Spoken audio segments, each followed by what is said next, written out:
There we go. All right, we're going to get started. So today's going to be about business planning. And so hopefully you guys that are on Zoom all got a copy of the business plan. If not, let's see. I will throw one in the chat box here. So if you're on your phone, you won't be able to see it. But if you're on a computer, you'll be able to pull from the chat box this copy of the business plan. So the idea of today is not going to be like, we're not going to go through it line by line. There are pieces that we will, but the idea of today is really just to get you started on your business plan and get things rolling that way. But here's where I want to start with. Actually, I just realized I need to get the screen down so you guys here. Here's where I want to start with on this, though, is there are rules to success. And if you follow the rules, you'll be successful. If you don't, then you might not be. So we're going to go through and talk about some of those today. And where I want to start with then is I want to talk to you about, and just for you guys that are here in person, how many of you have seen, read the book Rich Dad, Poor Dad? One, okay. Two, yeah, okay. So I would recommend for you guys, if you have not read that book, I think it's a great one to read. And where we're going to start our business planning and talking about business planning today is we're going to start. Oops. No. I'm just muted here. So here, what we're going to do today is we're going to start by talking a little bit about the Rich Dad, Poor Dad book and some of the pieces that you can learn from that I think are helpful. So for you guys that are on Zoom, just so I don't forget again, if you will throw in the chat box, first name, last name, and which office you're in, I would appreciate it. Then I have the record. So, all right, so here's what we're going to do. So in his book, Rich Dad, Poor Dad, Robert Kiyosaki talks about, and actually for you guys that have not read it, let me give you the background on it. So he grew up in Hawaii, and he says in the book that he had basically two dads, is kind of how he says it, is he had what he called his rich dad and what he called his then poor dad. His biological father was his poor dad, and his rich dad was his best friend's dad, who was a successful businessman. And so he talks about what he learned from them. And specifically what we're going to talk about today was something that's called the cash flow quadrant. So we're going to get into our business planning and talk about business planning. But before we do that, I want to take you through this cash flow quadrant and help you understand some pieces of that cash flow quadrant so that you can then see how to implement that into your business. Because as I was saying, is there are rules to success, and if we follow the rules, you'll be successful, just because that's how it goes. Meaning just gravity works. We can learn to fly in a plane. You don't have to worry too much about a plane falling out of the sky, because gravity is there, and we interact with gravity in such a way that the plane is able to fly. So think of this just kind of the same concept. There are rules, and if we follow the rules of success, we can be successful. So here's where we're going to start. All right, so I'm going to start by drawing up here this quadrant. And he talks about in this book that the first place that most people start as in this cash flow quadrant is up in this corner, which is what is called being an employee. Okay, most of us started our work life as an employee. Now, how much control do you have over things as an employee? Little to none. Yeah, meaning like to some extent you could ask for days off and things, but typically as an employee, they're going to tell you this is your schedule, this is when you show up, these are the hours you're going to work, this is how much we're going to pay you, and you can get a raise, whatever. But for the most part, is an employee is where we typically start, which is fine, because as an employee, we learn some good things. But the next area, so we're not going to spend a whole lot of time on this, but actually, let me back up for a minute. For me, part of why I came into real estate was, so for me, I worked at a bank before I started in real estate, and I worked out in their operations department, and I was the manager of this operations department, where what we would do is we would oversee, somebody needed a photocopy of a check. You couldn't back then just log on to the computer and get it. You had to go to the bank and you would ask them, hey, I need to get a copy of this check to prove that I made this payment or whatever. And then the branch would call us, and my department would then go to microfilm, print off a copy of the check, and then send it back to the bank, the branch, mail it to the person, whatever. Or if somebody had a problem on their account where, and so Trevor, there's these things called checks. You ever used one before? I'm just kidding. No. I'm just, you probably have. How do you get avoid one for here? So if somebody had written a check and it ended up cashing for the wrong amount, basically, then what would happen is then people would also call my department, and we would then go through to research it to figure out, if the check was written for $10, but it cleared their account for 100, we would go research it to figure out, should it have been 100 or should it really have been 10? And we would figure it out and then fix that. So that was kind of what my department did. Well, I had gotten to a point where I was frustrated because of being an employee, is kind of what I would tell you. Is what had happened is my boss came to me one day and he said, hey, Russ, I got a project for you. And I said, okay. And which wasn't too uncommon. And so I went to his office and he said, all right, here's the project. And he laid out this detail. Here's what I need you to do. And he detailed it all out. And I remembered sitting there thinking to myself, this has nothing to do with my department. This has to do with the return checks department. And I was thinking, why is he having me do this? So I finally asked him, I said, why are you having me do this job? Because that has nothing to do with my department. And he said, well, because I know you'll get it done. And I'm not sure that the manager of that department will get the job done. And so I would like you to do that. And I said, okay. But I remembered leaving and going home and being a little upset about it, because I remember thinking, like, the way that it worked at this bank that I worked at was essentially there was kind of a pay scale based upon the job that you did, but it really didn't matter how good of a job you did. It just was how long you were in that job, you could slowly get these increases. Well, the lady whose this project I thought should have gone to had been at the bank for a long, long time. And I had only been there, I don't know, 3 or 4 or 5 years, something like that. And I remember thinking, like, why am I getting this job when she's making more money than I was? And I knew she was because of just the way that their pay scale worked. And I remember thinking, like, that's not right.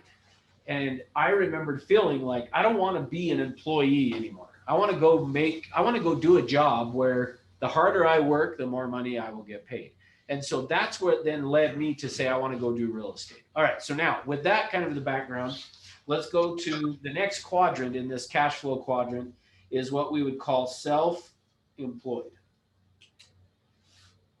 Now, for me, when I left the bank and came into real estate, I was looking at it from the standpoint of, I'm going from being an employee to being self-employed. And so tell me the difference between being an employee and self-employed. Yeah, you make your own money, you work for yourself. Okay, good. Any other thoughts on being self-employed? You're your own boss. Okay, A lot good. more accountability and responsibility. Okay. You have to bring a little more discipline. Okay, good. Yeah, you definitely have to bring more discipline to the table, because again, as self-employed, if you don't show up, unless you have clients that are expecting you, but like, you're not typically going to fire yourself, although sometimes some self-employed people should fire themselves. But yeah, you're going to have to be a little bit more disciplined. So for me, when I left the bank and I came to real estate, I came into it with the idea of, I want to be self-employed. And I want to do that because then the harder I work, the more money I will make, and yada, yada, yada, all that stuff. And I'll tell you more story. I'll add to that story tomorrow, more about that. But so I came into it thinking I was going to be self-employed. Now, self-employed just means you get to decide. You get to make the decision of when you're going to work, how you're going to work, what area, all of those kinds of things. Well, that's all fine and dandy. But what I've learned since then is that we really should not think of ourselves as self-employed. I don't think. Now, and I'll explain why here in just a minute. But the next, so let's go to the next quadrant here, because what I learned pretty quickly was that I didn't want to be self-employed. Instead, I wanted to go up to this area, which is the next area that he talks about in this cash flow quadrant, which is a business owner. Now, what is the difference between being self-employed and being a business owner? You can't have your business be 100% dependent on you. In other words, if you take a day off, your business closes. If you don't feel well or something, you're sick, your business starts to wither, you know, and those kinds of things. And you can't sell your business down the road if it all depends on you. You've got to have a structure to your business. You got to have some value in and of itself, and then you work for the structure and the organization that you've created, and you keep the system alive and well and growing. Okay, good. Yeah, I like that. So I like how he said that. So could you guys on Zoom here? Or do you need me to repeat what he said? Somebody unmute and tell me. I can hear. You heard it? Okay, good. I agree, totally agree.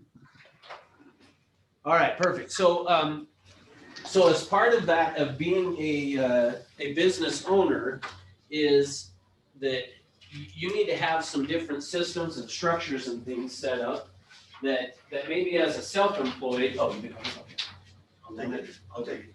So yeah, you're gonna have to have some things set up and structured to where that's different than that. Now, so here's for me kind of where this makes the most sense for me is before I went and worked at the bank, I worked doing construction. And I had two different jobs. So from out of high school, I had two different jobs that I had done doing construction before I went and worked at the bank.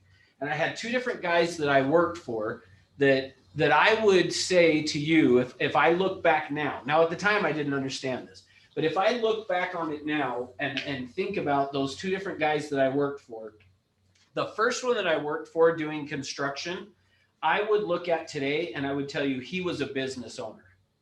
The way that he approached the business and things was he was more of a business owner versus the other guy that I worked for after the first one. I look at him looking back now, I would say he was self-employed. And in fact, part of the reason I ended up going to the bank to work at the bank was because this guy that I was working for, that I would say he was self-employed, even though I worked for him, in my mind, he was a self-employed person, not a business owner. And part of why I ended up at the bank was because one day in the winter, he came up to me and said, hey, after we finish this job today, I don't have any other jobs lined up. So I don't have any more business going and I don't know when I will. So you need to go find a new job. And I was kind of like, oh, okay. Versus the guy that I worked for before that, in fact, he even actually called me last week, this builder because he was wanting to talk about buying some land and having me help him sell some. But I look at him and I would say, I would be surprised if he ever goes without work because he approaches it more like a business, not as a self-employed. Now, the reason I'm telling you guys all of this stuff is because I don't want you may have come to class today thinking that you left whatever business you were doing to come to real estate because you were going to be a self-employed person. You wanted that same concept that I had, but I'm going to invite you to don't think of yourself that way. Instead, think of yourself up here as that you are now a business owner. Now, what else would be the difference? Why do you think both of these guys that I worked for doing construction did the same jobs, basically, meaning it was the same concept? Why did I look at one as a business owner versus the other one as self-employed? What's that? I wish I had cute writing. Yes, I wish I had Then my I could stuff do, up there like, so that I could. Cute live prospecting. Just kidding, Glenna. All right. So, which I did mute you, by the way, Glenna. So if you're welcome to unmute if you have a question. We can just hear the background. So, what else? What other things is a business owner going to do or have that a self-employed person typically is not? Maybe employees, a lot of self-employed people, it's a sole proprietorship, single individual. You know, you were employed by the guy, but he, right here, a self-employed guy doesn't have much of a business Perfect. plan. He's doing hand to mouth, day to day, not forward thinking and not really thinking possibly about growing. Perfect. Thank you. That's exactly, Tim, where I wanted to go to, is that the biggest difference between a self-employed person and a business owner is that the self-employed probably does not have this business plan. They don't take the time to put together a business plan. So part of why I said to you guys, I want you to start thinking of yourself from today forward as not self-employed. Now, I don't know if you were or weren't thinking that way, but don't think of yourself that way. Think of it as I'm a business owner, and as being a business owner, I'm going to have a plan that I put together and that goes with, we'll talk about goals and things here in a bit, but I'm going to have goals, but then I have an actual plan to help me get to those goals, and then a schedule that goes along with it. Meaning, these self-employed people typically are not going to be having a schedule set up in place. They could, like I said, the guy that I worked for second doing construction, he was just a friend that I knew growing up, and as a result, he just we worked kind of whatever hours and whatever he felt like. And if he wanted to take off a day to do this, he would do it. Versus the other guy had we start at this time every day, we're done at this time every day, and we work this many days of the week. And, you know, there was a plan and a schedule put in place. Now, because at the end of the day, isn't the business owner really self-employed? I mean, if you stop and think about it, a business owner really is a self-employed person. It's just we relate to it, and typically we'll relate to it as they have employees. Well, why do they have employees? Typically because they're more successful in what they are doing, that they need employees versus this other guy, which I'm still friends with this other guy that I had worked for too, that I would say was self-employed. And I had met with him within the last, I don't know, 4 or 5 months actually, to potentially do so for him to actually potentially buy a home, fix it up, and then turn around and sell it. And it was interesting because I talk about him in class all the time like this, but it was interesting this has been over 25 years now, actually probably more like 30 years now, since I worked for him. And I look back on that and I can see he is in no different of a position now, meaning barely scraping by, than what he was at the time I worked for him. See, that's not what I want for you guys. So I want you from today forward, you're a business owner, okay? Now, the last area that he talks about in this cash flow quadrant is what he calls investor. So here's what I would say is the objective that I think that you want to work towards, or I would hope, in terms of you being in real estate, is this should be about, you're going to be a business owner with the idea being of that I want to move from being the business owner into being the investor. Well, how do you do that? How do we go from being the business owner to the investor? See, you guys are going to come across properties in the process of you prospecting and working in this business. You are going to come across properties that are really good deals, meaning you're going to come across some that somebody's like, I just need to get out of it. So let me give you an idea of one that I had just within this last year. Was a friend of mine called me, said his dad now has cancer. My friend lives in St. George. He said, my dad has cancer. We're going to sell his house in North Salt Lake, move him down to St. George to be with us. Can you help me in getting his home sold? I said, yes. We drive out there to look at the house. It needs a lot of work. And as we're walking through it, I'm telling him, if you really want to get top dollar for this house, you're going to have to put a ton of money into it in order to get this property sold and to get it sold for top dollar. So, and I started outlining for him, here's all the stuff I think you're going to want to do to get the home sold. Well, we get done looking at the house and we go outside and it has a flat roof. And I said, you know when the last time your dad redid the roof? No, I'm not really sure. Okay, well, those flat roofs tend to wear out a lot quicker than a pitched roof. So if it has been a while, don't be surprised. You know, I said, don't do anything about it now, but don't be surprised that when they do their inspection that they don't come back and say, you need to redo the roof because, being the flat roof. If it's been 5 or 6 years, it's going to be iffy on if you need to do it again. And my friend says to me, "God, if somebody would just walk up right now and just say, here's $250,000 cash, I think my dad would just take it and run." And I was like, "Are you serious? Because if that's the case, we could do that. We could make it happen." And he said, "Yeah, I really do, because my buddy was gonna have to do all the work, and he lives in St. George, and he's like, I don't still want to have to deal with it." And so he walked into his house, talked to his dad, we put together a deal and bought it for $250,000. So here's my point. You need to get into the position that you can be the investor, so that when you come across that deal that somebody's saying, "Yeah, if somebody would just pay cash to get us out of here, we would take it and run." You want to get to that position. Now, until you do get to that position, when you come across that property, don't forget me. Call me, because I will take care of helping, and I'll even let you get the buyer's agent commission for the deal. I'll let you represent me on the purchase. But as you come across properties that need to be rehabbed, Investor right here. I love it. see. Well, so here's the other side of that, actually, since you bring that up, Trevor. If as you're prospecting, you come across somebody that says, "I'm an investor and I want to buy properties," you already have one now. So you can just say, "Oh, I've already got one I work with." So that's now me. Use it on calls. Investors, like, it's very helpful on calls, actually. Instead of just being like, I have like investors in the area like looking to buy. People love that. Yeah. Well, now I'm in. Okay. Forget Jeff or whoever he knows. Okay. It's now me. So if you come across good deals, call me up and I'll let you represent as the buyer agent in doing the deal. But see, here's the point.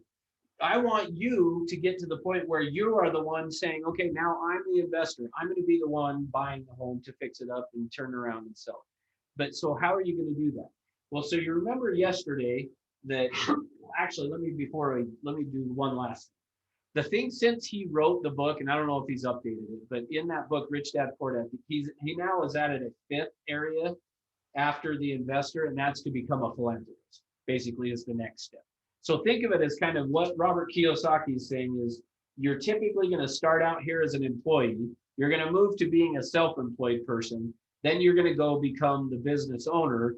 Then you want to become an investor. And then finally is the philanthropist. That's the idea of that. Is that's kind of like Bill Gates. He's no longer running Microsoft. Instead, now he's like going to give away all the money that he's got. So that's kind of the last area. So now let's talk, before we get into the business plan here, let's talk for just a few minutes about how do we do it? How do we become the investor? Another great book that if you have not read that I would recommend that you read was written by Og Mandino. And the name of the book is The Richest Man in Babylon. So The Richest Man in Babylon by Og Mandino. Yeah, it's an old one, but it's a really good one. Now, so what I'm going to share with you next comes out of that book, but the place I most recently heard it was Jim Rohn. So anything else that you guys can either read or listen to from Jim Rohn. Now, for you guys that are sports people, not Jim Rohn, not the exactly what I thought you were saying. Like Jim Rohn. Yeah, not Jim Rohn, not the sports guy. The Jim Rohn, R-O-H-N, is the one I'm talking about. He was a motivational speaker, and in fact, if you know who Tony Robbins is, Jim Rohn was Tony Robbins' mentor. So Jim Rohn is kind of the one who got Tony Robbins going. But anything from Jim Rohn. So from Jim Rohn, though, is where I really, like, I had read it in The Richest Man in Babylon, but when Jim Rohn explained this, he has a little audio thing that I think you can buy like for $2 off of iTunes that is about financial something or other. But anyway, but Jim Rohn and anyway, awesome stuff. So here's what he said. What you need to do is, and what we should all do. Now, this doesn't totally fit for us in real estate because of how our income works, but you'll get the point. Basically, what he said is you should learn to live off of 70% of your income. If you can learn to live off of 70% of your income. So I had said to you guys yesterday, I gave you the assignment of figuring out how much do you need on a monthly basis and what does that look like? Well, that should be actually even probably less than 70% of what your income is going to be. So So remember yesterday I said we're going to talk about setting goals and those type of things and coming up with what is your income goal from real estate. Well, this is how we're now approaching this for you to figure out what number should go there. Because remember I said most people just throw out there a round number like 100,000. Or if they've made 100,000, then they're going to say they want 250,000. So typically that's how people will set goals.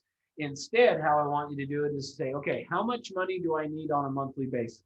Now, what that looks like should equal the 70%, but there's a few other pieces we need to add to it. So that's where I want to go next with this, okay? So I'm going to go to a new page here. So we're going to start with just, here's your monthly amount of money that you need to make, which hopefully you figured that out from what we talked about yesterday. You know, this is how much I need just to pay for food, my housing, car, whatever else, other, you know, utilities, all that kind of stuff. How much do you need? Now, in addition to that, though, part of what I want you to do before you write down any numbers on this business plan in terms of how much your goal in terms of commission is going to be, is the next thing that I want you to do is good news, bad news with real estate, meaning we don't have a set income, which is good news, bad news, but the good news part of it is, to some extent, as we decide what we want it to be, we can make some decisions based upon just what I'm going to talk about right now. And so here's the next thing I want you to figure out. And maybe I should have had you do this as part of the homework I gave you last night, but here's the next thing is, do you have some debt that you want to eliminate? So if you do, that's the next thing to write down is how much, and whether that's you're writing down the amount you want to eliminate like this year, or if it's the amount you or a partial amount of it, like meaning maybe you have a house that you owe 300,000 on, and maybe you're saying, okay, I'm not going to set a goal to eliminate my mortgage this year, but you could potentially say, I'm going to eliminate, you know, $50,000 worth of that debt. I mean, whatever it is you decide, but just that's kind of the next thing for you to write down is, do you have some debt that you want to eliminate, and how much of that do you want to eliminate in the next year? Okay, so that's the next piece, is what to write down in terms of as we're working towards what our income goal is going to look like. Okay, next thing is, do you have things you want to buy? So I'm going to just put it down here as things. But have you got some things that you want to buy? You know, do you want to buy a new car? Do you want to buy a new house, or, you know, whatever? Are there some things that you want to purchase in the next year? Now, here's where this is going to start to get a little bit more in detail than what we've talked about so far. So the next step in this is the things that you want to buy over the next year. So let's say it was a new car. You want to buy a new vehicle, okay? So before you write that down, you know, the things, what you need to do is you need to go out and drive that car. Go get in it, drive it, figure out how much is it going to cost with the options that you want, the color you want, all of the things that you want in that vehicle. Then figure out, okay, how much is that going to cost? What's the purchase price going to be on it? Now, if you're going to pay cash for it, then great. That's the number you're going to write down. If instead you're saying, well, I'm going to get a loan, but I want to put X amount of dollars down on it, then that's fine too. But you're going to go and actually drive the car, figure out if it's a new set of golf clubs or something you want to buy.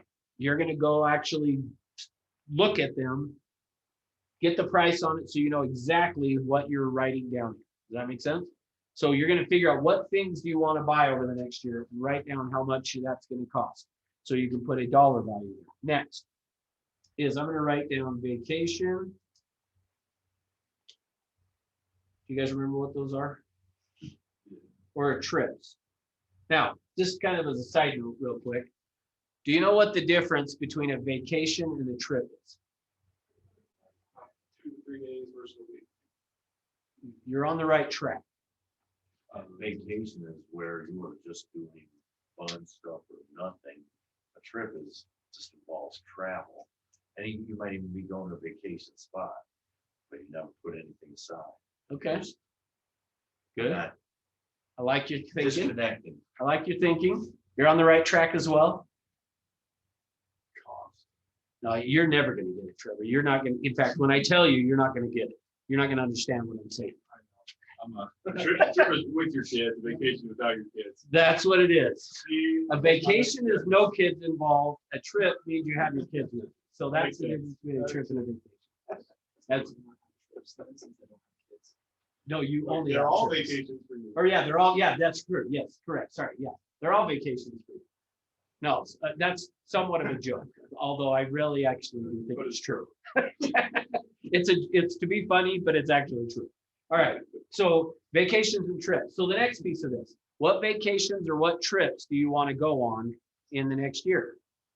And so you're just going to then decide what are the vacations and trips. Now, the next step of this though is don't just decide, well, I want to go to Europe. Instead, you're going to say, okay, where am I going to go in Europe? Where am I going to stay in Europe? What am I going to do there? Now, based on Tim's definition, I'm almost turning it into a trip for him, but it doesn't have to be that way. Meaning it can be like, I'm not going to really go do anything, but you still have to have somewhere to stay, right? So what you've got to do is go and actually plan the trip, figure out how much is the airfare going to cost, so that once you know what you're spending on airfare for the vacation or the trip, I now know how much I'm spending on it. Hey, Justin, how you doing, bud? So once you have identified that, then from there you can say, okay, now where am I going to stay at? And how much is it going to cost to be at that resort or that hotel or whatever? So you're going to make those type of decisions. Once you have decided that, then the next piece along the way is to say, okay, what am I going to do? What are the excursions and things that I'm going to go and do during that time? And then you're going to figure out that. Once you have done that, you're going to be able to land on a dollar amount. But again, don't just throw out a round number. Go figure out what is it going to cost to go and do the things you want to do on this trip. Now, let me give you a quick story on that. I mentioned I have been at Everest now almost 6 years training.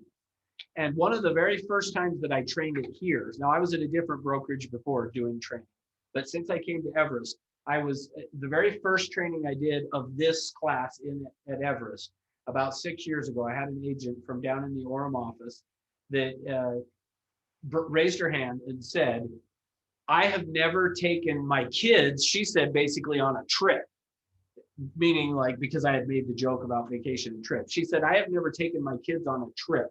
And she said, although we would have called it a vacation. She said, meaning like we've gone up in the mountains and done stuff, but she said, I never, and her kids were all grown at that point too, by the way. She said, I have never taken my kids on a vacation where like the family got on a plane and went somewhere for a vacation. And she said, one of my goals in terms of doing real estate is that is like a huge piece to me is I want to do that. So I said, okay, here's what you're going to do then is go plan. Where are you going to go? She said, Disney World. I said, great. So you need to go figure out, are you paying for the airfare or are they? And if you are, how much is it going to cost? What hotels are you going to stay at? Find out how much it's going to cost. Are you paying for their Disney World tickets? If you are, figure out how much that's going to be. And I said, are you paying for the food or are they paying for the food? Decide what that's going to look like and then tally that all up and write it down. So she went and did that assignment. Now, I didn't know that at the time, but about a year and a half after she had come through this class. So by the way, if you go do some of this stuff, I want to hear about it later on, because about a year and a half, she walked up to me. We were at a summit over here at the Larry Miller thing, which in April, we're going to do a live summit, which is going to be awesome. The first one in over a year. But she walked up to me and she said, hey, I don't know if you remember me. And I was like, yeah, I remember who you are for sure. And she said, do you remember in that class you talked about and you told me to go and actually plan this vacation to take my kids? And I said, yeah, I remember you talking about that. Did you do it? Where are you at with it? She said, we just got back from that trip 2 months ago. She said, I took my whole family, the kids and grandkids, and we all went on that trip. And she said, and it all was paid for with commissions from real estate because of me doing that exercise.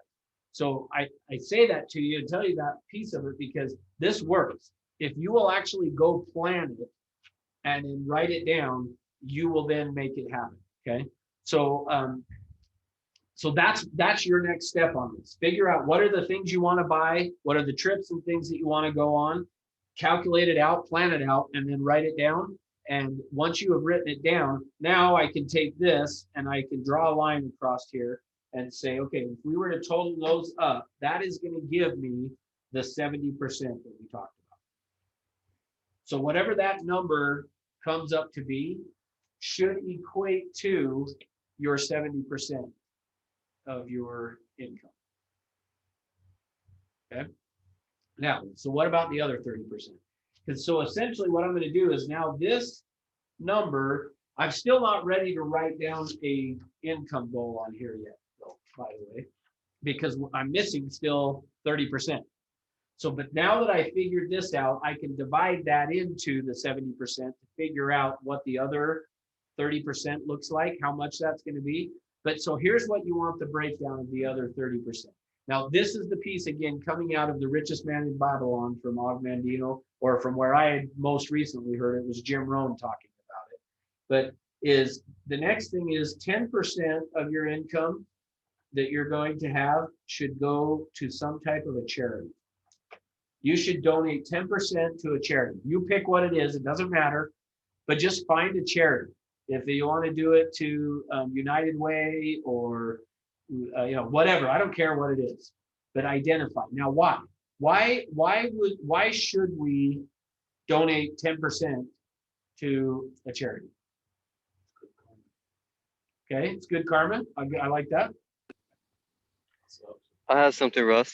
Yeah, go ahead, Jesse. The law of reciprocity, you get back multiplied what you give out. Yeah, perfect. That's great. Yeah. Ultimately, what I love that, Jesse. Thank you. Ultimately, what I would say is just it is a way for you to give back to people who maybe are less fortunate than what you have been. And I love how Jesse said that. It's the law of reciprocity. You're going to get back more by doing that. And if you remember, we talked about yesterday the purpose, the vision, the why. Remember, I said that should be tied to something that is bigger than yourself. See, so to some extent, the idea of this is to get you going towards that. Now, let me tie that into what we talked about in the cash flow quadrant, the fifth area of that quadrant, which I know makes 0 sense, quadrant and 5, but the fifth area of that is the philanthropy. See, essentially what Bill Gates is now doing is he's not giving away 10% of his income. Instead, what he's doing is and I don't know what his number is, but he may be giving away 50% of it or more. I don't know. But see, ultimately, that's kind of the idea is if you can't learn, and here's the way that Jim Rohn says it in the audio thing where he talks about this. He said, if you can't teach a kid to give 10 cents out of $1, when you make $1 million, you'll never give away 100,000. Like, you think about 10 cents on $1, you're like, oh yeah, that's easy. But 100,000 out of $1 million is still the same percentage. And typically you're going to kind of be like, oh, I don't know, I could do the 10 cents now, maybe, on $1 million. But so you got to start early. You got to start when the numbers are smaller so that when they get bigger, you're not afraid of it. Okay. So now the next 10%. The next 10% of this should go to passive savings. What's passive savings? If I say passive savings, what does that mean? Stays pretty left alone. Savings account. Okay, good. So I've heard long-term savings account. Yeah, so here's the idea is someone else is managing. So think of passive, this 10% of passive investing is somebody else is managing it for you. Here's the other way I like to explain passive and why I think passive is important. Most of the transactions that we do, people are getting a loan in order to do those transactions. Where does that money come from?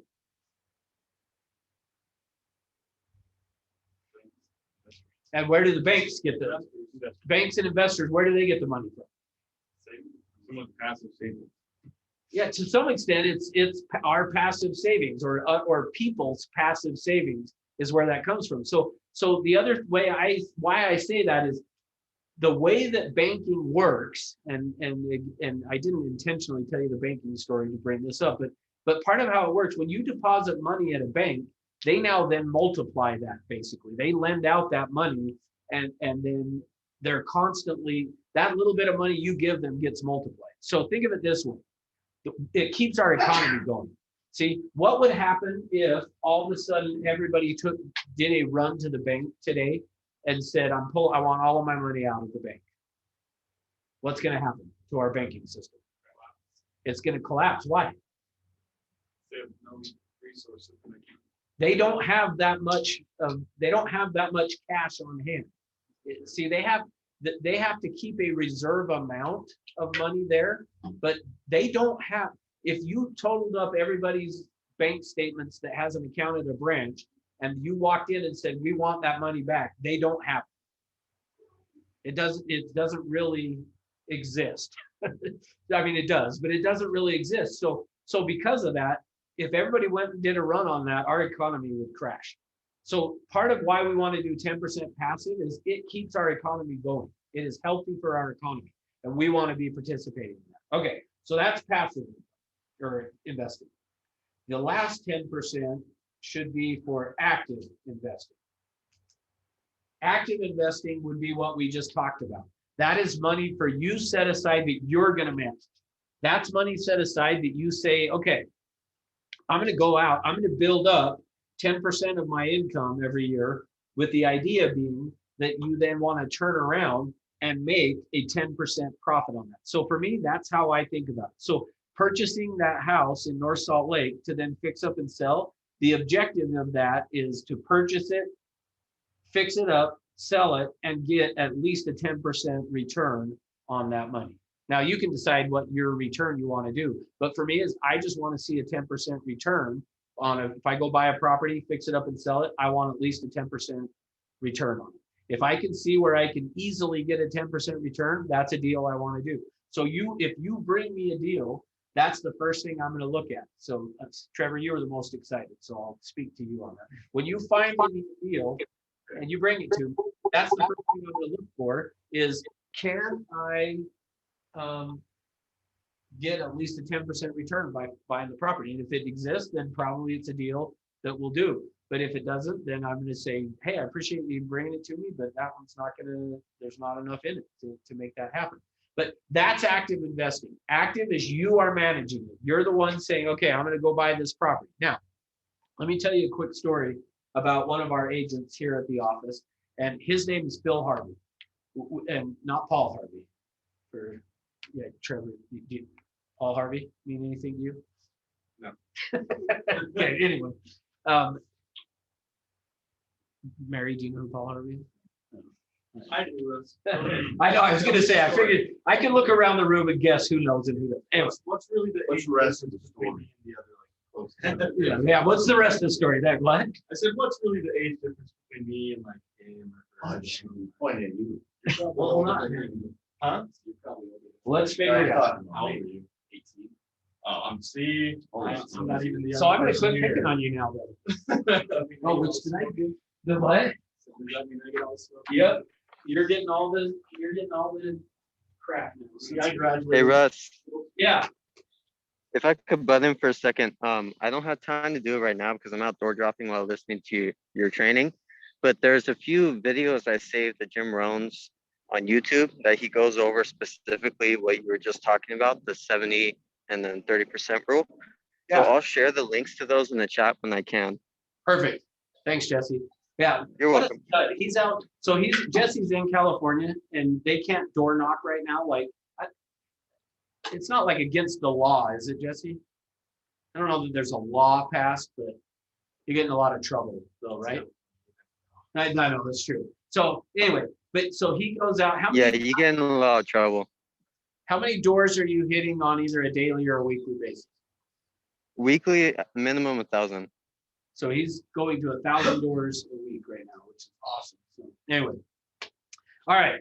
Thanks for sharing that. Okay, so that's what you want to do. So let me tell you about. Let me tell you the rest of the story about Phil Harvey. I had to make sure I said his name right there. He's an agent here, and actually, if you go to if you guys want to see this, if you go to our YouTube channel, which is Century 21 Everest Training, the YouTube channel, I think it's on there. If not, I'll find it and get it on there. So, but I'm 99% sure it's there. And you did a search for Phil Harvey under a base camp. So just do Phil Harvey, type in on our YouTube channel. It'll bring up a base camp that he did. He spent an hour talking about basically what he did to create what I'm about to share with you. So 2 years ago now, he had decided well, I guess it was a little more than 2 years ago he decided this, but 2 years ago, he has younger kids. In fact, the age of them, I think, was like barely a teenager down to like a toddler. But he decided that while they were young, before they had too many extracurricular activities going on, he wanted them to see the United States. So he went and bought an RV and then pulled his kids out of school for a year.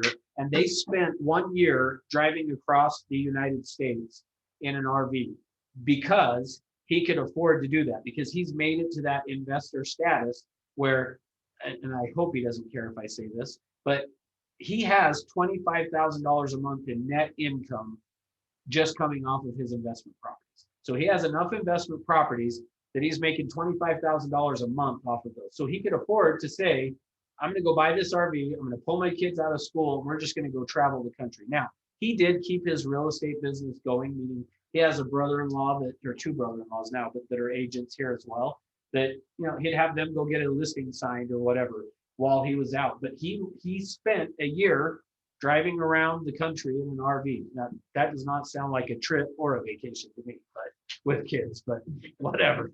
So, but anyway, here's the point. If you want to get to that position, this is the process you go through, is you have an active investing account that you get money, whatever that money looks like, you go and invest it. Getting a 10% return is what I would recommend is kind of your minimum, is I want a 10% return on my money and I'll put it out there, get that 10%, and then you just keep building it and it compounds on top of each other in terms of doing it. Does that make sense? All right. So now that we've done that, we can now add that up and we come up with that. There's our number that we're going to throw in onto this business plan. All right. So let me do this. I'm going to, just for these guys, in case people don't have the business plan, I'm going to pull it up and just share it on the screen here so we can all see it. So give me 1 second. Because now we're going to jump into, now that we're 50 minutes into the class, we'll start into the business plan. But the idea of this is just to kind of go through it in a way to get you guys started. So yeah, Ed. Hey Russ, can I just add a sidebar? Absolutely. And that is, think about your customers and your clients, your SOI and all that. The people that start to depend on you as a business owner need to know that you're consistent, that you're going to be dependable, that you're going to be reliable, that you're actually going to answer a phone if they call you at 11:15 in the morning, or if they call Like you. you didn't say at night, because I'm not answering 11:15 at night. Yeah. Okay. If they call you at 4:20 in the afternoon or something like that, they want to know. I'm busy at you're 4:20 really too. into this. You're Just kidding. no, Sorry. I keep missed going. that totally. Yeah, I You know, what's on it's your okay. mind.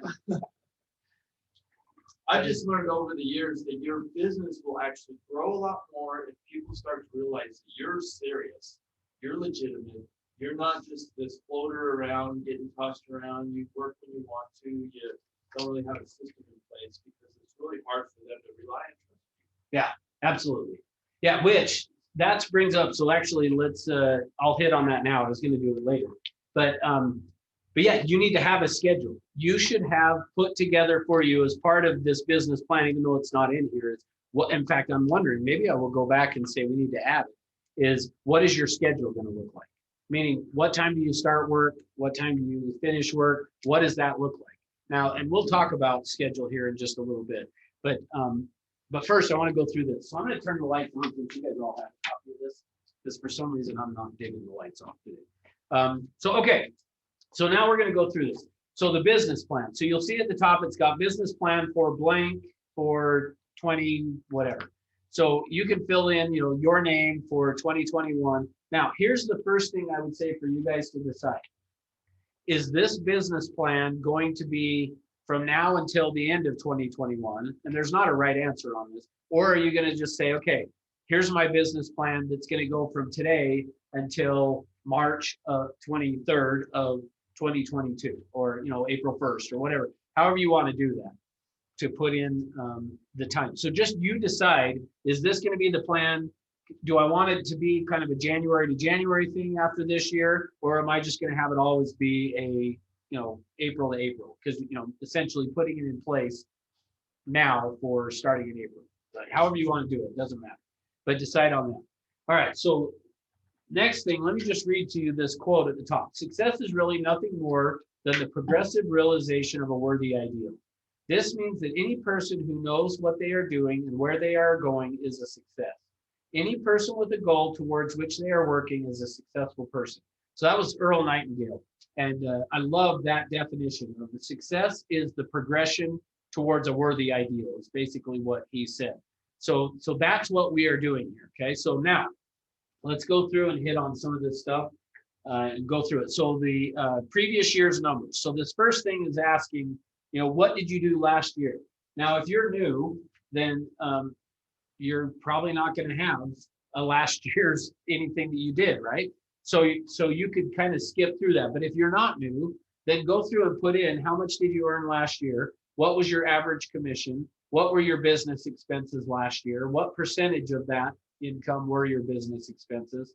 How many total transactions did you close? How many were buyers? How many were sellers? How many total days did you work? And how many hours per day?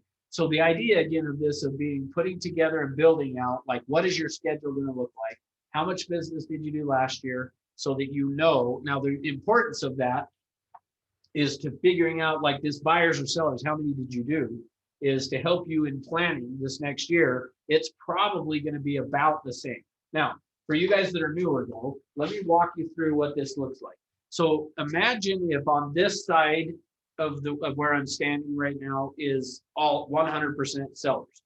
This side over here is 100% buyers. Typically what's going to happen, what is a pretty normal thing, is most people are going to start their business doing mostly buyers. Now, not always, but most of the time, is you're going to be doing mostly buyers. And as your career goes, you're going to slowly move to this side to where eventually you're doing mostly all sellers, because typically a seller is going to be less time. You're typically not going to spend as much time with a seller as you do a buyer. So just know that going forward or starting out, you're probably going to be more buyer heavy initially than you are going to be seller heavy. Now, and don't ask me why, because I still don't really understand this. But for whatever reason, and so if one of you guys knows, you can explain it to me. For whatever reason, people will trust you to help them buy a house if you're new, but they don't trust you so much to help them sell their house. And I don't understand why that is, because it's the same contract. And to some extent, the person filling it out could create more problems than the person receiving it to some extent. I mean, not totally, but meaning, like, if you don't on the sell side catch some of the things that the buyer's agent did. But for whatever reason, just know your SOI is going to be less likely to use you to sell their house initially than they are to go buy a house. And it makes zero sense to me, but that's just the way that it works. So as a result of that, you're typically going to do more buyers early on and work towards sellers as you progress in your career, okay? So I would say, planning wise, to look at it and say, you're probably going to be doing like 70 or 80% buyers the first year to 20 or 30% sellers. Now, again, I've seen some people come in and hit the ground running with all sellers, so you can, but just as a general rule, most of the time, it's going to be more buyer heavy initially, okay? All right, so now let's go down here to the next section 2 then, is we're going to do the goals section here. So total commissions earned. What is your goal that you want to have in terms of total commissions earned? So this number is what we've just spent the last basically 50 minutes talking about, is for you to be able to come up with what to put in there for that number. Now, what do you think the chances are that if you did what I asked you to do and you totaled it up, that it's going to land exactly on 100,000 or 250,000 for that? No, it's going to end up being $167,432 or something like that. So that's what I want you to write down here, is don't round it. Don't round the number. Whatever you're going to have be as your goal for commissions earned, don't round it off. Instead, put it as whatever the number is, because every one of those dollars means something. At least it should. So that's what I want you to do, is put that in. So let's just say though, now that I said that, let's just, for the ease of us doing the math on this, let's just say that my average commission up here was going to be $10,000. Okay, and it's in Utah, it's probably not going to be that. In California, it might be a little more than that. But let's just say that it's $10,000. Okay, and let's just say for the ease of things that I happened to, when I added all mine up, it came up to be $250,000. Okay, now that's not going to happen. But for the ease of us doing the math, let's just say it did. If my goal here was going to be $250,000 earned, how many transactions do I have to do if I'm making $10,000 per transaction? 25, right? So I'm going to write in here. So if I had written in here, let's just say it was $250,642 or something. So, okay, I'm going to have to do 25 transactions. Okay, so I'm going to write down 25 transactions. In order for me to do 25 transactions, how many appointments am I probably going to have to do? What would you guess to do 25 transactions? 400. 400, okay. 50? I would say it's probably more than 50, but I don't know that it's 400. Although being new, you might have to do 400. But let's just say that here's how I would say to do it is I kind of think, especially for until you know what your numbers are, think of it as kind of a half, think of it as a half-life kind of a thing. So if I had to do 25 transactions, I'm going to probably have to get 25 contracts signed, or excuse me, 50 contracts signed. In order to do that, I'm probably going to have to do 100 appointments, is what I would say.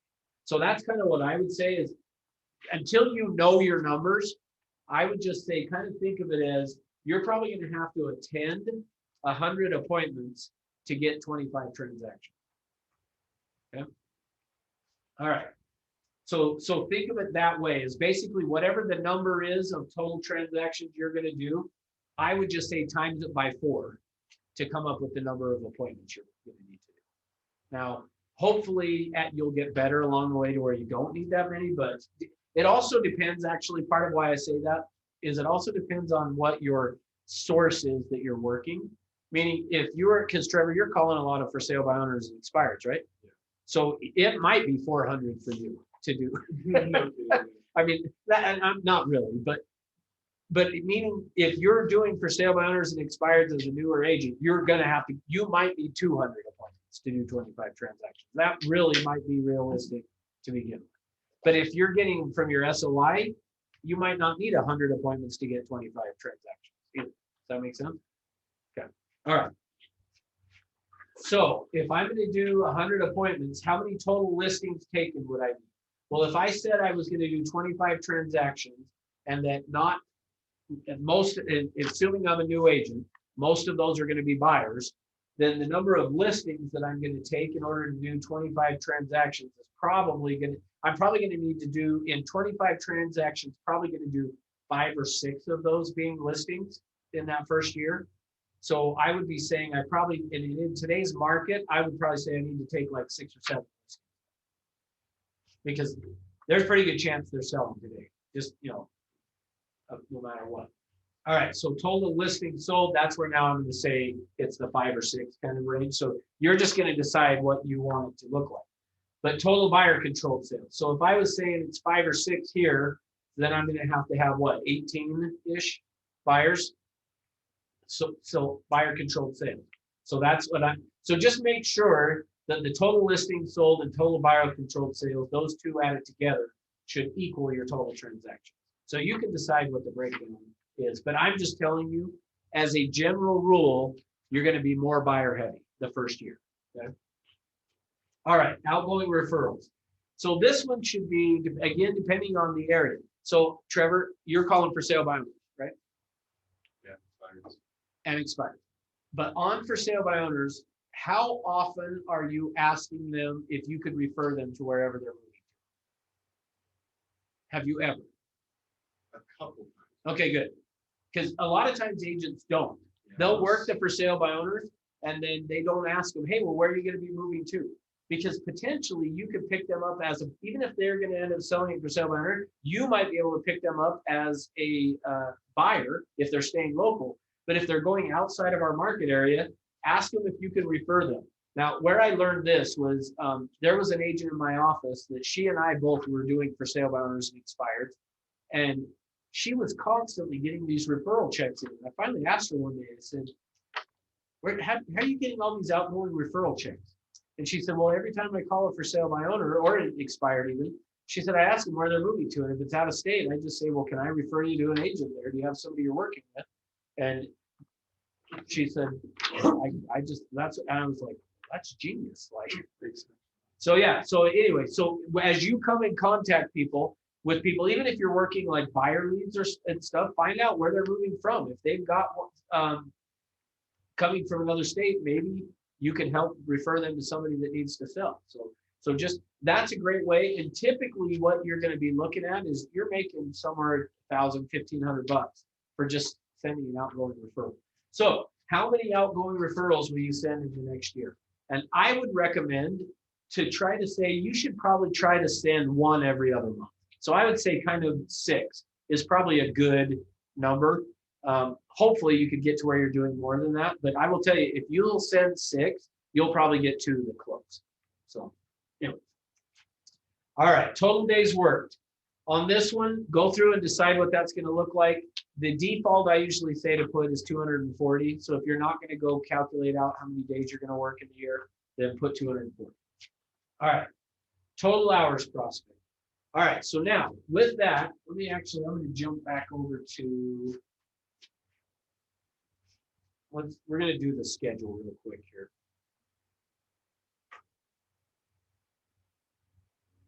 So let me pull up the whiteboard here. All right, so I'm going to give to you what I think the ideal schedule should look like. Now, you may have to modify this slightly, but there are some key pieces that you just have to make sure you have in.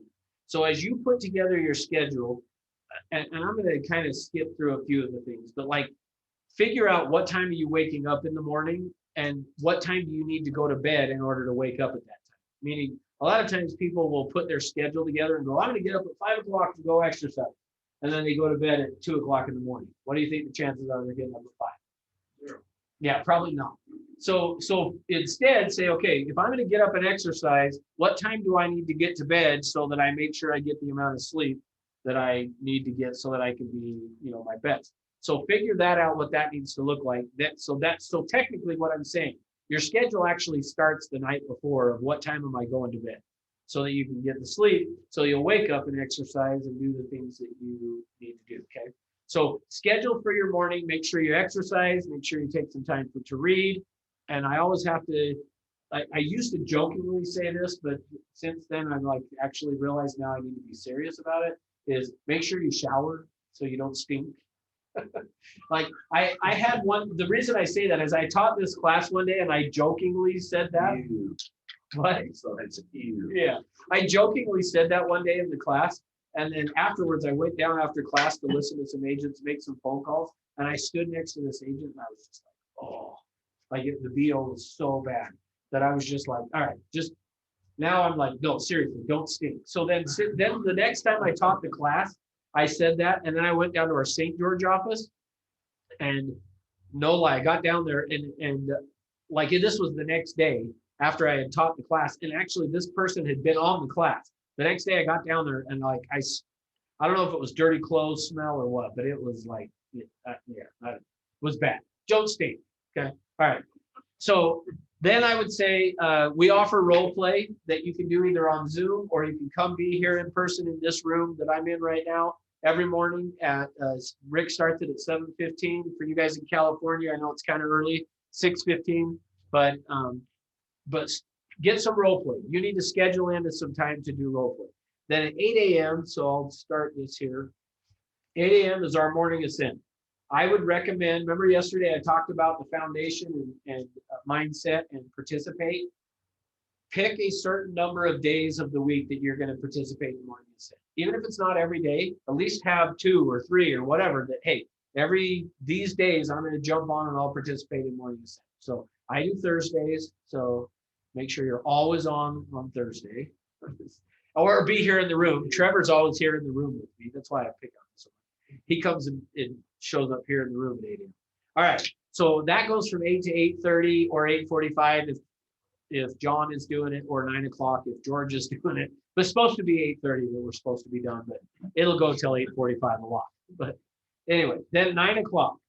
My recommendation is 9 a.m. You're on the phone prospecting. And you should prospect basically from 9 until, I usually say 11:30, but noonish time. And then, so I'm just, somewhere around 11:30, to get 2.5 hours in is kind of what I like to see. And then noon, obviously, would be go to lunch.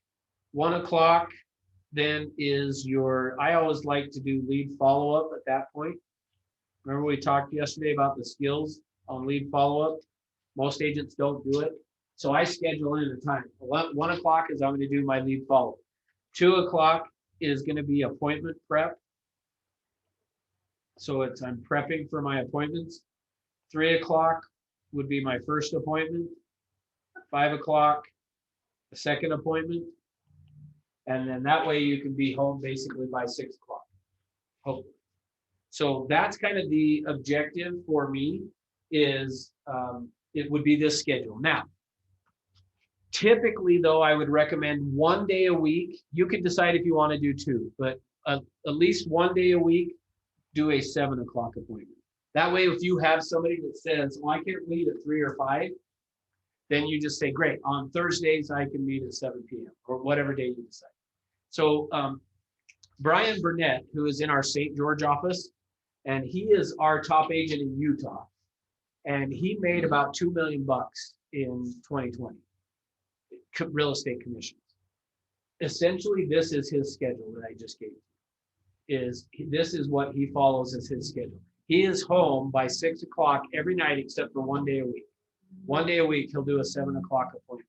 And on Saturday, he will do appointments from 10 until noon if he needs to. If he's, or actually, let me back that up because this is the part you won't want to hear. If he is not on track for his goals, then that Saturday from 10 to noon is prospect. So if he doesn't have appointments and he's behind on his schedule, he will go prospect on Saturday and say, hey, I got to get caught up on what my goals are. But so here's the thing. This schedule that I just gave to you right here can generate, at least for him, it does $2 million a year. And he's working on doing just mostly phone calls. And the majority of this, he will start with for sale by owners and expireds every day, but then he'll move into just like just listed, just sold, or geo calls kind of a thing, is the majority of what his prospecting time between 9 and noon looks like. So that to me is what I would say your ideal schedule should look like. Now, if you say, well, I can't do that because I got to drop a kid off at school at 10 or whatever, then you may have to adjust this a little bit, but figure out what it needs to look like. Make sure that you have time scheduled for prospecting, time scheduled for lead follow-up, some time for your appointment prep, and then a place for appointments. See, the idea should be when you are prospecting, you say to somebody, do afternoons or evenings work better? And if they say afternoons, then you say, great, I've got a 3 o'clock today or tomorrow, which works better for you? And if they said evenings, great, 5 o'clock today or tomorrow.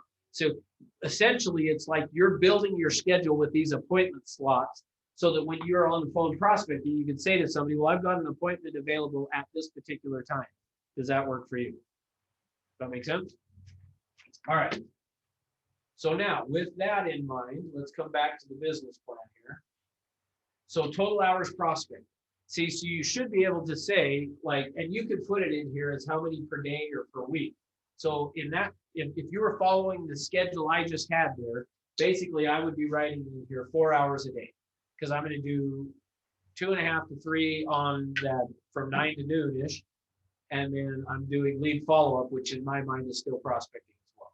So just figure out, but I would say the objective needs to be, I should get 30 contacts every day, ultimately. So however long that's going to take you. And again, that's going to vary depending on who you're calling. Okay? All right. Total contacts, again, that's where I would say the goal should be 30 a day if you're new. Now, as you get going, you may need to do more, or you may want to do more, whatever. But I would say if you're newer and I'm helping you fill it out, I would put 30 contacts per day. Okay. All right. Next, prospecting for 2021.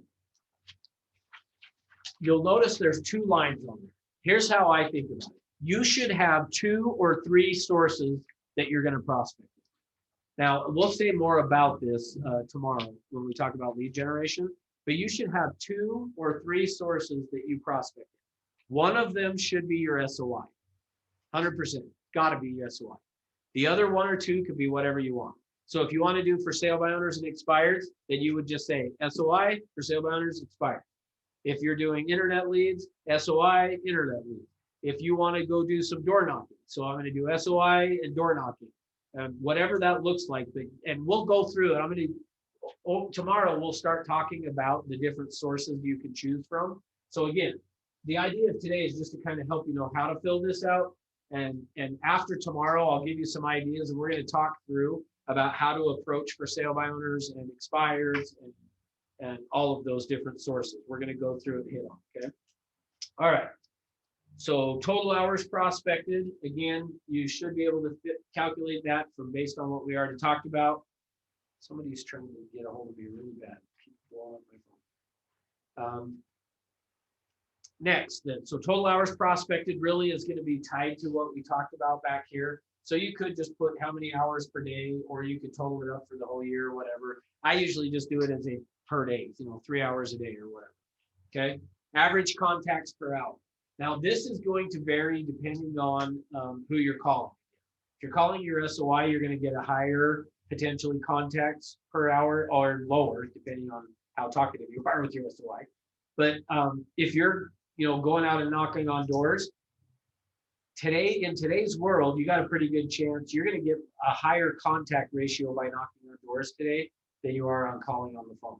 Like so many people are still working from home that you're going to knock on doors and be able to catch people at home. So unfortunately for Jesse, he has to just go drop on their door, but I would accidentally knock while I dropped the thing on their door. Oh, I accidentally hit the doorbell. Sorry. Thanks. Appreciate that. All right. So next, total doors knocked. I do that, Russ. What? I said, yeah, I do that. Or if someone's outside, then I'll meet someone that way. Yeah, good. That's the thing I would say is, especially for you guys, you got a pretty good chance of seeing people coming and going. So yeah, try to catch them outside. All right. So total contacts. Again, for me, I like to just keep it simple. So I put how many per day I want to do. So again, I would recommend 30 per day. Total doors knocked.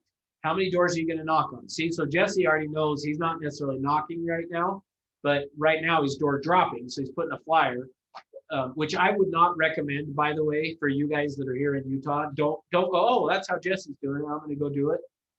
If Jesse could knock on doors, I would be telling him, don't drop, knock. Like, We got a lot of people. Like last week we were doing it for a few days. Did you? Good. Talked to a lot of people. Yeah, that's just it. You'll catch a lot of people at home. So, all right. So how many doors will you knock? Now, we have one agent in this office. Her name is Lou Tran. She runs a team, and her team, they have a goal of each person knocking on 100 doors per day. Now, I don't know that they could doing it in the winter time, but once it warms up, her team goes out and each person is to knock on 100 doors every day. So, you just decide on what that's going to look like. How many doors will you knock on? Okay. And total appointments set.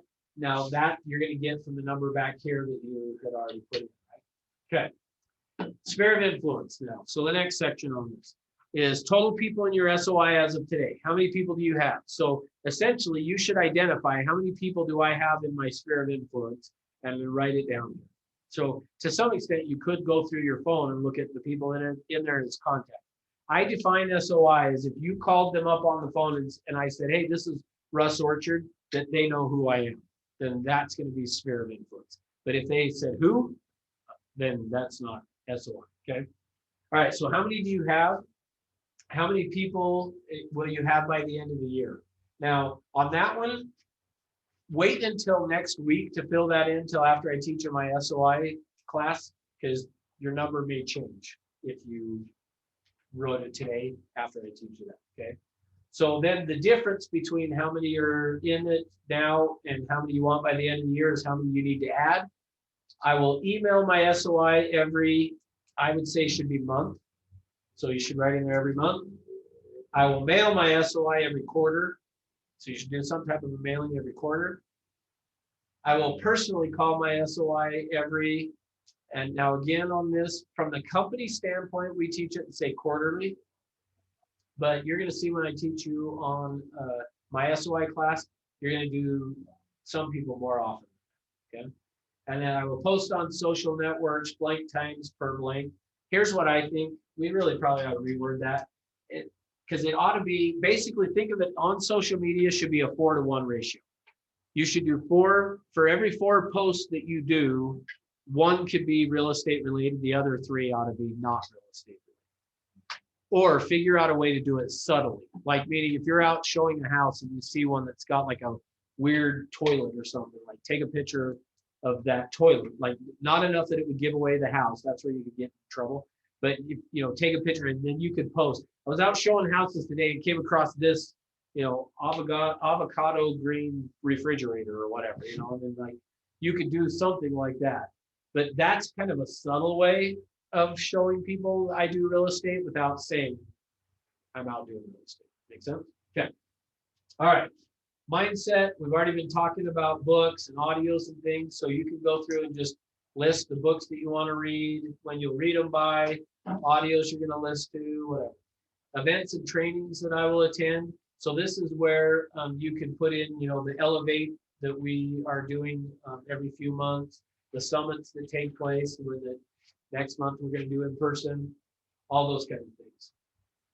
Which, by the way, I'm not sure how that's going to work, the in-person summit, because we can only have 100 and some people usually there, and we usually get 200 and something. So I think you're going to have to sign up, but I don't know if there's going to be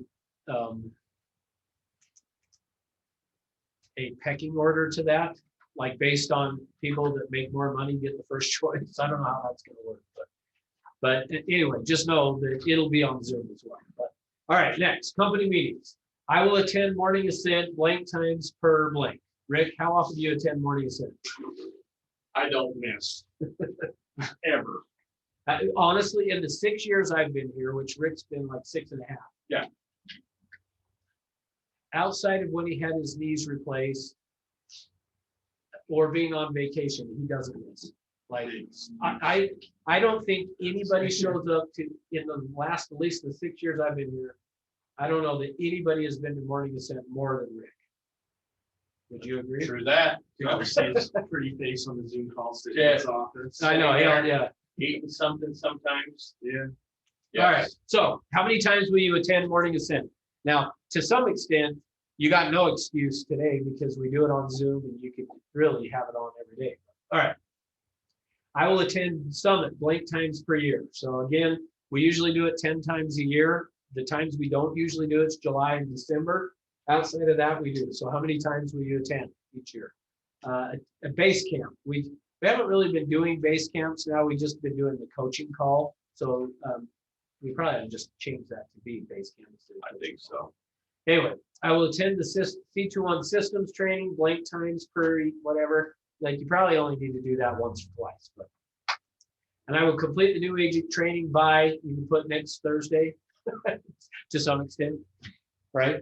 All right, I will visualize and meditate blank times per day. So some of this you can go through and fill out. So I'm going to skip down to skill set. I will role play blank times per week. So again, Rick offers it every morning. You can do it on Zoom or be here in person. Armani is offering it in California and Lewis, and you guys from Utah can attend to that as well.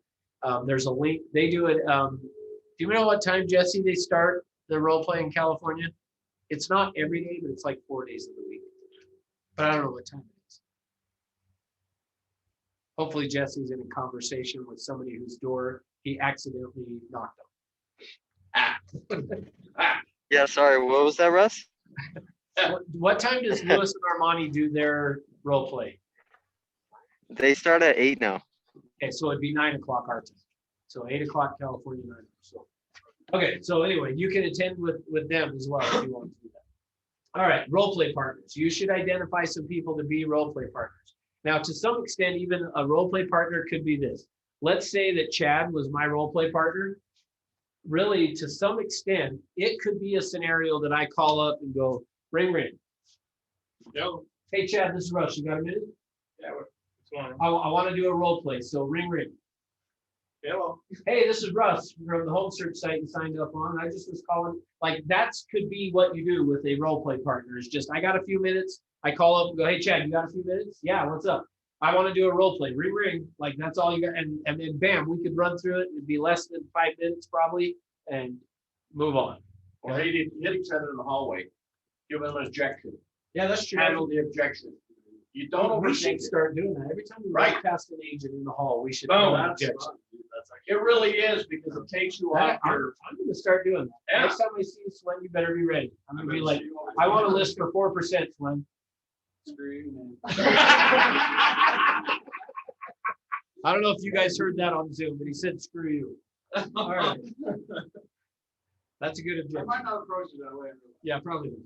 All right, so anyway, identify some role play partners. And then you've got chant, memorize the scripts, write out the following scripts, which here's what I would say just on the script piece. You have to own those to the point that you can vary off of them a little bit, meaning that you could go off script for a second and come back on. You got to know it, build them that well that you could do that, okay? I will be coached by. Every one of you should be assigned a coach. So if you don't know who that is, email or text, well, I was going to say Jeanette, but I think she had a baby yesterday. So probably Andrew. And you could probably email Jeanette too, but just ask, who's my coach? And then call that person. It's probably your office manager, but call that person and say, hey, I want to get some coaching. So when can we get together? Yeah. All right. What skills are you going to master this year? You can put down accountability. All this stuff kind of just makes sense. You can just go through and decide on accountability contracts, systems and strategies. I gave you the list yesterday of the ones that I think you should learn about. Decide which ones you're going to do. All right, here's the final thing we're going to talk about today. And this is challenges and solutions. So when you're setting these goals, so as you filled out this business plan and you get now to this section here of challenges and solutions, the first question you ought to ask yourself is, what is going to be my challenge to accomplishing this? Because here's what I will tell you. If it was easy to do, you would have already done it. So the fact that you haven't done it yet tells you that you're going to have some obstacles or challenges that are going to pop up. So what are they? And here's what I will tell you. If you will tell yourself the truth, you know what they are right now. You know what challenges and struggles you're going to have, but you got to be willing to tell yourself the truth. Now, there may be some that pop up along the way that you don't know about, and I'll give you that. But here's what I've found. For me, typically, if I sat down with any one of you and we went through this business plan and I said, okay, are you going to do it? You're really going to do this? Like 100%. If you don't do it, you're going to pay me $20,000. Typically, people would go, well, I mean, if I don't, it'll be because, which you'll start to give me the challenge right then. And here's what I have found. The challenges show up the minute you set the objective. They don't show up later. Now, meaning what I mean by that is you create them in here, the challenge, before they actually show up is what I really say, okay? So just identify what are the things that are going to hold you back from doing it. And then what are the solutions? How am I going to come up with it? So let me just tell you a quick story on that. Japan. At the end of World War II, what happened? They got it. Yeah, They were devastated. we dropped a couple of atomic bombs on them, right? You know? And then what happened to Japan after that? Go ahead. Okay, I've been to ground zero in both Hiroshima and Nagasaki. And what happened is after the war, we implemented a plan under Douglas MacArthur. And the biggest thing that we were afraid of is certain elements in Japan and having it become a communist country. And they had a big capitalistic and nationalistic type system before, but if you were low on the food chain, life wasn't so good. That was before the war. some of the big companies that we're familiar with now are old samurai families. And the influence that they had over that country, this sounds terrible. My wife's saying she should kill me, but it's the truth. It's kind of a nation of followers. And if we were to take those people out, they would be handicapped as can be. So what we did is we let the emperor slide, and we buoyed up a lot of their businesses. Mitsubishi, Sumitomo, those are two of the big ones. If you look at Mitsubishi's logo, it's the 3 diamonds. That's what it means. Mitsu is 3, and all you're counting. Bishi is stone, or Ishi is stone. 3 diamonds. And what happened is, when I was a kid, because I'm old, and you're not that me, but the thing made in Japan was it was a negative connotation of cheap, garbage, quality stuff. But there was this guy named Edwin Deming, and he came up with 14 points of management, quality, and they went from mass producing to get capital income, get some money going, and then they started rebuilding their infrastructure. My wife talks about the first car her family owned. And Americans' perceptions are they're all rich, and they're not, but they don't have a real underclass society. They don't. It's a big, huge, stable middle class. But the first car, kids get out, lightest kids stay in and steer while we push the car up the hill and stuff, because 250 cc's for a 5-passenger car. That's how it was.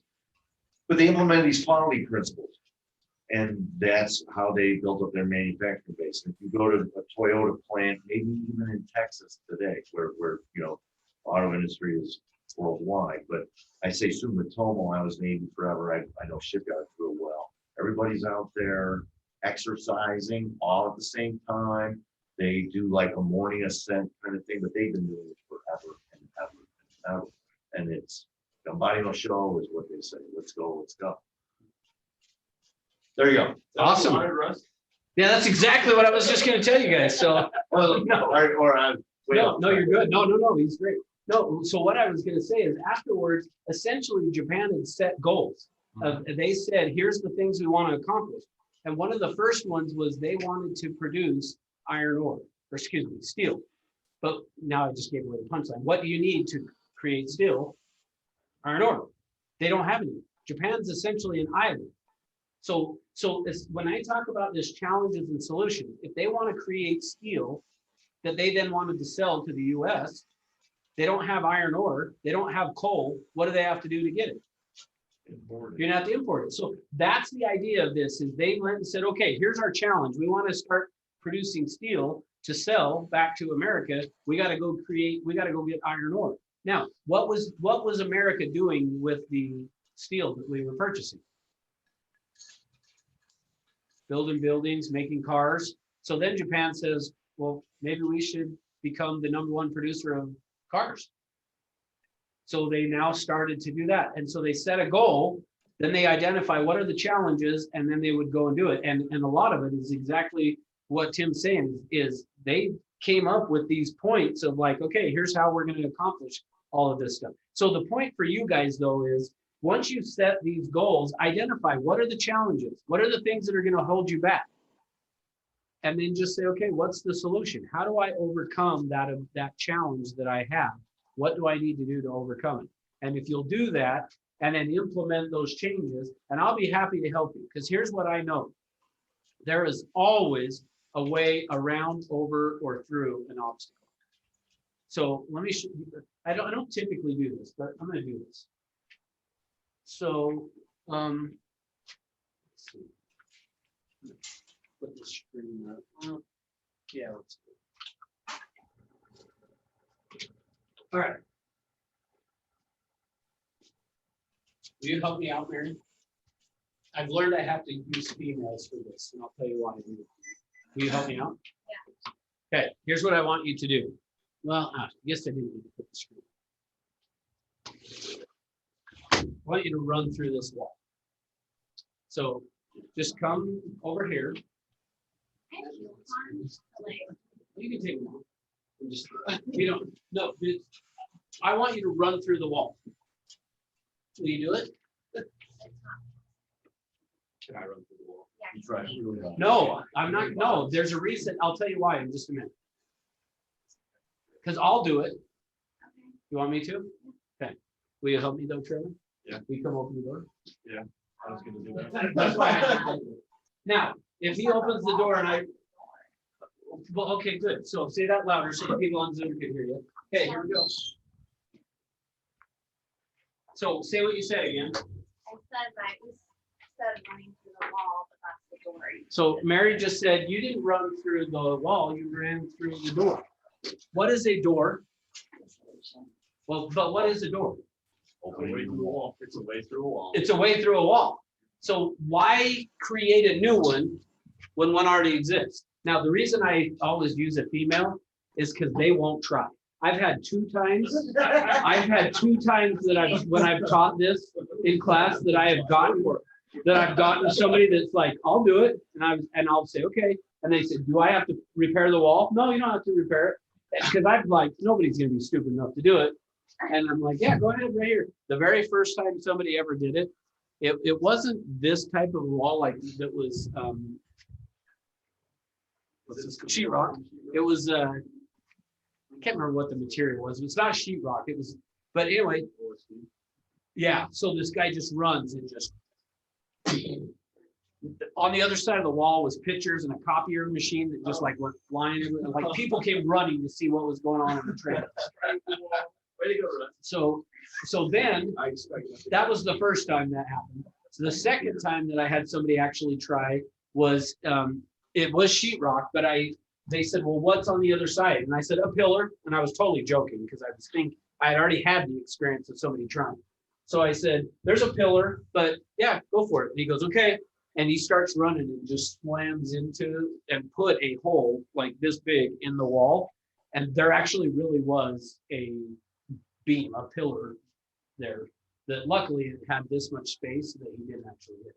So I only let females now. So sorry, you're the only one in person. So, but I usually, because I know they're not going to say, yeah, I'll try it. So they're smart enough. So anyway, here's the thing though. Here's the point though. The reason I usually will do that exercise is sometimes we look at our challenges that we have to accomplishing our goals like the wall of like, okay, I'm going to run and I'm going to have to smash into it. And I'm going to, when in reality, there's a doorway that the purpose of the door is just a hole in the wall. So when you say run through the wall, like go through the door, but sometimes you can't see the door, but could you get through? See, the idea is not to run through the wall. It's what's the objective to get to the other side. And is there a door I could use to get to the other side? And if there's not, could I go over or could I go around or through or under? So before I have to say go through, that's the idea of this, identify your challenges and your solution. Is the idea is to say, is there another way that I'm not thinking about? And so sometimes you have to go to somebody and say, help me figure this out. Here's what my goal is. Here's what I want to accomplish. Here's what I'm trying to achieve, but here's the struggle that I have. And help me figure out a way around, over, or through it. And that's the idea of having coaching. So, I think I wanted to say something. So, anyway, okay, we good on business plan. All right, good. So tomorrow's going to be talking about lead generation. So we're going to talk tomorrow. We'll talk about sources, but we're also going to hit on, I can't remember, I think we have 2 days of lead generation, right? Yes, we do. So tomorrow is probably going to be more, well, I don't know. We'll see where. We got 2 days that we're going to hit, and I kind of free flow on those 2 days, meaning how much time we spend or which order we go in, if we talk about sources first or how to prospect, basically. And Jesse, are you going to be able to be on tomorrow? Yes, I'll be there, Russ. Okay. I'm going to have you tell tomorrow the story about the call that you and I did. Did I tell you guys the story already about it yesterday? I don't know if I did. All right. I'm going to have you kind of talk about that a little bit to help prove the point. Is that cool? That's cool. Okay, thanks. All right, and hey, for you guys that are online, if you have not put first and last name and office in the chat box, please do that so I can have a record of who is here. So anyway, so we'll start 9 o'clock Pacific time, 10 o'clock for Utah people tomorrow. Same link and everything. So, okay. Thanks for being here. Thanks.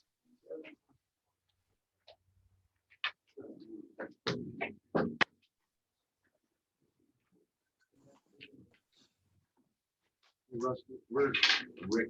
Yeah, you want to talk? He's on the second floor. Okay. So when you go down, get off the elevator on the second floor, walk through the double doors, turn left, and then he is the third door on. Okay. So second floor, left, third door. Thank you. Where do we get all the scripts? Right now. There you go. Solve them? Yep. Right. Yeah, Thank you. you're welcome. Hey, Russ, Yeah. I just put those videos in the chat if anyone wanted to see them. Oh, perfect. Thank you. You're welcome. Thank See you you tomorrow. again. See you tomorrow. Thanks.